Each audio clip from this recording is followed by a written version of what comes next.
So yun, muli nagbabalik po ang inyong lingkod at mega love shoutout sa inyo lahat. Ayan, at eto na naman tayo. Ay grabe, usaping Judas. Sino nga ba ang Judas? Ayan, ang post ni Jello Mugs. Si Jello Mugs po ay may pasaring. At syempre, nasaan ba si Jello Mugs? Nasa loob ng Kalingap. Ito, yung kanyang post. Sino ang Judas sa community? Dahil lang sa pera. So, nasaan ba si Jello Mugs? Di ba nasa Kalingap community? So, ibig sabihin, may Judas sa Kalingap community. Kasi sabi niya, sino ang Judas sa community? Dahil lang sa pera. So, pera-pera na to. Yan ang pasaring niya. Ay, bakit nagtatanong ka sa post mo? Tinatanong mo, sino? Siyempre, yung mga tao magko-comment dyan. Ngayon, marapat ba na mag-post ka ng ganito? Eh, sino ba ang pinatutungkulan mo? Siyempre, nasa loob ng community ng Kalingap. So, ikaw ay nasa Kalingap, so, pinasasaringan mo yung isang Kalingap. Ayan, thumbnail natin. Sino ba ang Judas? Ay, sino nga ba? Pero naniniwala po ba kayo? Ayan, may comment. May comment po dito. Ayan, magbabasa tayo ng comment, ha?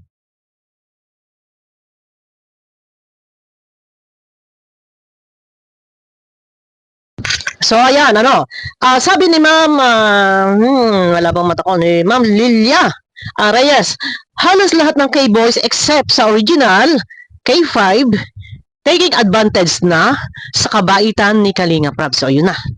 Dito nagkakaroon na ng name drop na papangalanan ng K-Boys. What happened sa rules na no BTS at huwag i-vlog ang nearest relatives ng mga beneficiary? Ayan, nagkakaroon na po magkakaroon ng bashing. Kasi hindi pinangalanan. Ang sabi nga ni Jello Mugs, sino ang Judas sa community? Dahil lang sa pera. So, pera-pera ang pinag-uusapan. Ang sabi niya, hindi na ako magtataka dyan sa Kalingap. Ayun, damay ang Kalingap. Pera-pera. Talaga mula sa mga founders hanggang sa members. Real talk yan. Ito, Jello Mugs, ayan ang resulta. Nasa comment section. Ayan. Naglalabasan na ng sama ng loob. Puro kasi drobo ang galawan. Ayan, gulangan ang labanan. Pasensya na guys at malabo na ang mata ko. Ako may salamin na. Nadyajahi ako magsuot ng salamin. Ayan. Malabo po yan. Malabo. Makapalang ano. So, ayan na. Ang dami po. Di ba charity vlogger ka, Jello Mugs? Ayan. Di ba scout ka? At tingnan mo yung karapatan. Siguro. At tingnan mo yung karapatan. Dapat na matulungan kagaya ni Red Zane para ikaw ay sumikat din at nang sa ganun, maambunan ka ng mga sponsor. Ang dami dito guys, mga negative comment na nandiyan nababas na nadadamay na ang Kalingap. Ayan, pati si Kuya Bal, pati ang mga K-Boys ay nadadamay na po dahil po sa pasaring ni Jello Mugs. Ang sa akin lang, dapat pangalanan ni Jello Mugs, nasa ganun, hindi po nagkakaroon ng mga haka-haka at walang naniname drop, walang dito yun na, walang naniname drop, walang madadamay na iba based sa yung sa yung post na yan, na ang post mo, sino ang Judas sa community, dahil lang ba sa pera. So may comment pa na ang sabi, ayan, makikita ninyo. So ayan, at ang sabi, tama ang kasabihan, galit ang magnanakaw sa kapwa magnanakaw. Kapal din ang kupal Jello Mugs na to. So back to you ka. Ayun. Ang kasabihan daw ay galit ang magnanakaw sa kapwa magnanakaw. So, ang tanong, hindi ba si Jello Mugs po ay isang charity vlogger? Bakit po hindi mag-focus sa charity works? Kayo ay maghanap ng matutulungan. Ano po ba kayo? Hindi kasi pwedeng scout ng iba nakikisaw-saw at iwasan pagdating sa kaperahan. Ay ayan, ang post mo, sino ang Judas sa community dahil lang sa pera. So pera. So ikaw ba ay nalamangan? Ang tanong ko lang, ikaw ba ay naungusan? Yun di ba? Ikaw ba yung mga sponsor na sa inyo ba nagtitiwala? Hindi na nagtitiwala sa inyo at sa iba na. Mga ganon. Isang halimbawa si JP.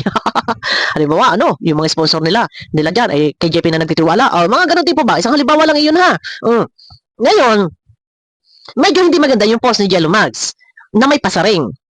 Sino ang Judas sa community? Dahil lang sa pera. So sa loob ito, na community ng Kalingap. Dahil ikaw ay nasa Kalingap. So, marapat ba na magpasaring ka? Ay, gayong merong naniname drop dito. May mga napapangalanan dito. Hindi ba kaya ito ay maaaring pagmulan ng kaguluhan? Pagka may umalman vlogger dyan, isang halimbawa, si JP nalasing, o sino pa man dyan, at ito ay naggaraw-ngaw, o tapos ngayon, magagalit. Eh, kasi nga, pinangungunahan, nangunguna kayo na maglabas ng mga ganyang pahayag. Kung kayo talaga'y matapang, pangalanan ninyo, i-vlog ninyo, i-live ninyo, edi matibay. Kung may sapat na ebidensya na kung may budol, mas maganda pangalanan kaysa magpasaring-pasaring at diyan nadadamay na ang hindi dapat madamay. Iyan ang aking pinupunto. Kaysa magpasaring na magpasaring. Ang tanong nga, bakit ba? Bakit ba may nalalaman lamang ka mga hudas-hudas? Sino ang hudas sa community? Dahil lang sa kalinga, dahil lang sa pera. So, ibig sabihin may hudas talaga para sa'yo. At tinatanong mo, kinukunan mo ng opinion ng taong bayan. Ay, andyan, ang daming mga nagko-comment ng negative. Kahit doon sa upload isang kayo, negative. Galit din sa iyo yung iba. Ano? Huwag ka po-focus, huwag ka nang mag-ano dyan sa mga, patungkol sa mga hudas-hudas, kuno, patungkol sa mga kapirahan, dahil baka mamaya maback to you ka. Dahil kung tutuusin nga, hindi ka nga din nagpo-focus sa charity. Ano ang tinututukan mo? Nakisaw-saw sa vlog na may vlog. Sa scout na may scout. Di ba? So, pangit yun, na magpapasaring ka, at pag mamaya may umalma, tapos ngayon, may kakampi sa'yo.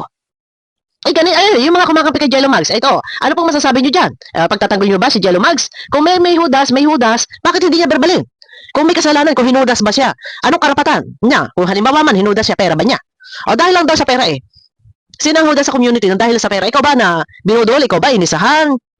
O na nalamangan? O, di ba pag sinabi pong hudas, nagtraidor. Hudas, matakaw sa pera, parang ganon. Hudas, traidor, matakaw sa pera, gahaman, mga ganon tipo. Ay, kasi nga, may salitang dahil sa pera. So, may greedy dyan sa loob. Ang tanong, kung meron man dyan sa loob na matakaw sa pera, or nalamangan ka, inungusan ka, ang tanong, ikaw ba, pera mo ba? Ang kinuha nila? Kasi may salitang pera eh. Pera mo ba ang kinuha nila para masabi mong hudas or naungusan ka, nalamangan ka, nasalit para sa iyo na pero napunta na sa kanila? Ang tanong, kung meron man halimbawang sponsor, narumekta na sa iba't hindi na sa inyo nagtiwala, hindi na sa iyo nagtiwala. Wala kang karapatan doon. Dahil kung iyon yung gusto ng viewers, ng sponsor, na mas pagtiwalaan yung iba, mas magpadala doon sa iba, wala kang magagawa doon. Ang tanongin mo sarili mo, bakit pagdating sa pera ay sa iba na sila nagpapadala at hindi na sa iyo? So, at matatawag ba yon na pangunang hudas, ng traidor, greedy? Matatawag po ba yung isang kalinga partners na sa loob ng kalinga na hudas?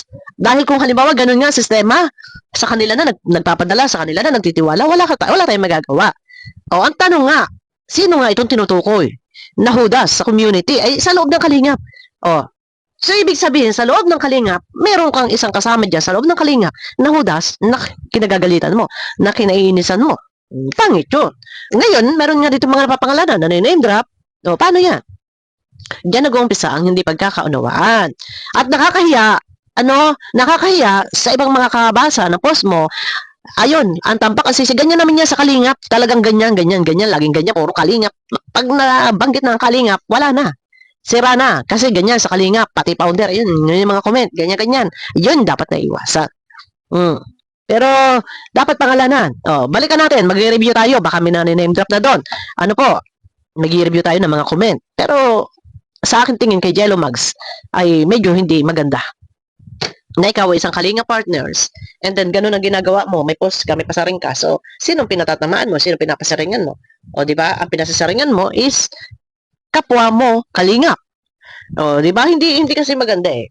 Okay lang sana kung talagang ang iyong ipinaglalaban ay pera mo ay kinulimbat or kinuha nila na pera mo para masabing yudas ka o ano. Ano ba klase? Kasi may salita po kasing pera sa last. Sino ang hudas sa community dahil lang sa pera? So, kung wala siya nabanggit na pera, so pag sinabing hudas traidor, maaaring tinaraidor, siniraan. Mga ganun. Pero may nabanggit mong pera. So, pera-pera ang mga usapin dito. Ano po? Pera-pera. So, ang akin lang, kung hindi mo naman din pera, at pera naman ng sponsor, at yung pera ng sponsor ay sa iba na pinadadala para sa pagtulong, wala kayong magagawa doon. O, di ba? Matatawag mo ba hudas yun?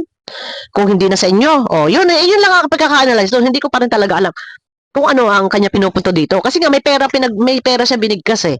So kalingap, pag nabasa ng iba yan, wala na, sira na naman. Ganyan lagi eh. Sa bagay, nung paman, talagang magulo, wala nang katapusan. Kaya nga nasasabing wala nang katapusan, wala nang kaguluhan, wala nang katahimikan ang kalingap. So, anong dapat? Ay, ultimatum. Dapat sa way na ni Kuya Bal, bawal lang. Mga gulo-gulo, bawal lang issue. Penalty, pero noon pa yan. Penalty. Pero ganun pa man, isa lang malinaw na malinaw ang tinutumbok dito ni Jello Mags ay nasa loob ng kalingap. Oh, di ba? Ito ba? Ay, siyempre, lalaki. Sino pa ba? Lang ang babae. Karamihan naman na niya, puro lalaki. Isa ba itong K-Boys? Isa ba itong kasama ni Kuya Bal? O, sino pa? Ay, abangan niyo ako guys sa aking next video.